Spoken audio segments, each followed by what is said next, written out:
In an effort to limit verbal mistakes by 2020 Democratic presidential candidate Joe Biden, his advisors are considering limiting his public appearances, particularly late in the day, when he tends to say embarrassing things. At 76 years old, has the silver-haired politician lost his silver tongue? A lot of people are nervous that he's lost some of his mojo, a major Democratic donor told The Hill Thursday. They're getting nervous about him going toe-to-toe with U.S. President Donald Trump. But the problem is, there doesn't seem to be an alternative. A quick search under Biden gaffes shows no shortage of discussion of the former vice president's tendency to stick his foot in his mouth. Is it or isn't it too much of a problem? How does he compare to the infamously loose-tongued Trump? And much more.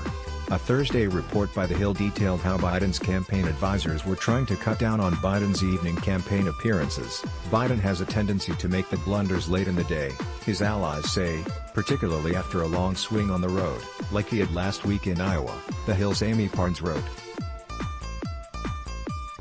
They say something needs to be done to give the candidate more downtime as the campaign intensifies in the fall.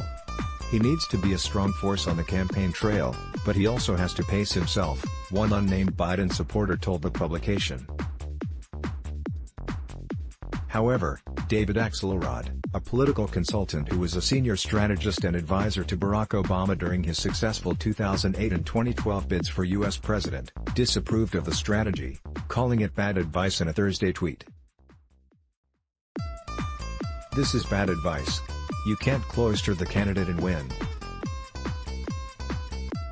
He either can cut it or he can't, and the only way he can prove he can is to be an active and vigorous candidate. He's running for President of the United States, for God's sake."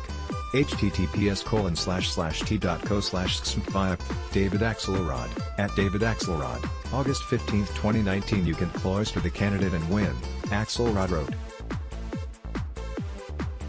He either can cut it or he can't, and the only way he can prove he can is to be an active and vigorous candidate. He's running for President of the United States, for God's sake. However, other strategists dissented, with Democratic strategist Basil Smeekal telling The Hill that with Gaffe-gifted candidates like Massachusetts Senator Elizabeth Warren and New Jersey Senator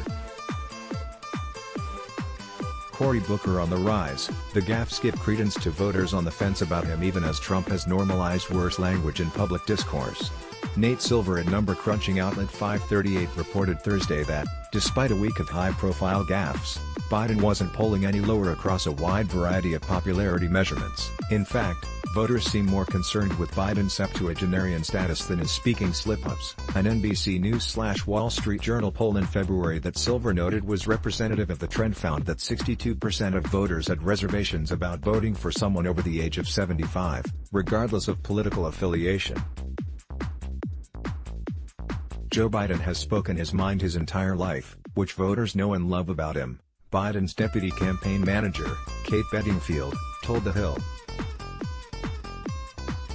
He's a real person, he's authentic, and that will never change.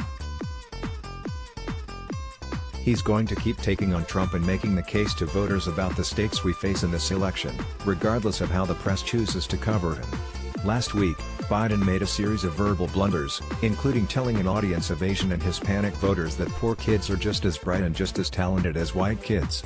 Biden also claimed he'd met with student survivors of a school shooting in Parkland, Florida, while vice president, when the shooting happened after he'd left office, and at the Iowa State Fair, said we choose truth over facts. Trump, who's nicknamed Biden Sleepy, pounced on his errors, asking, "Does anybody really believe he is mentally fit to be president?"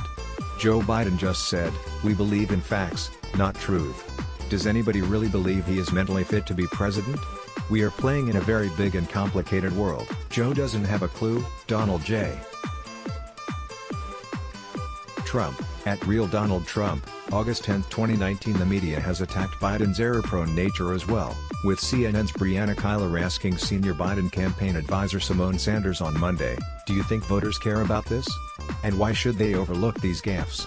This is a press narrative, not a voter narrative," Sanders replied. "If you were to look at the coverage in Iowa this weekend and juxtapose the local newspapers and local television coverage to national media coverage, you would have thought these reporters were at two different events.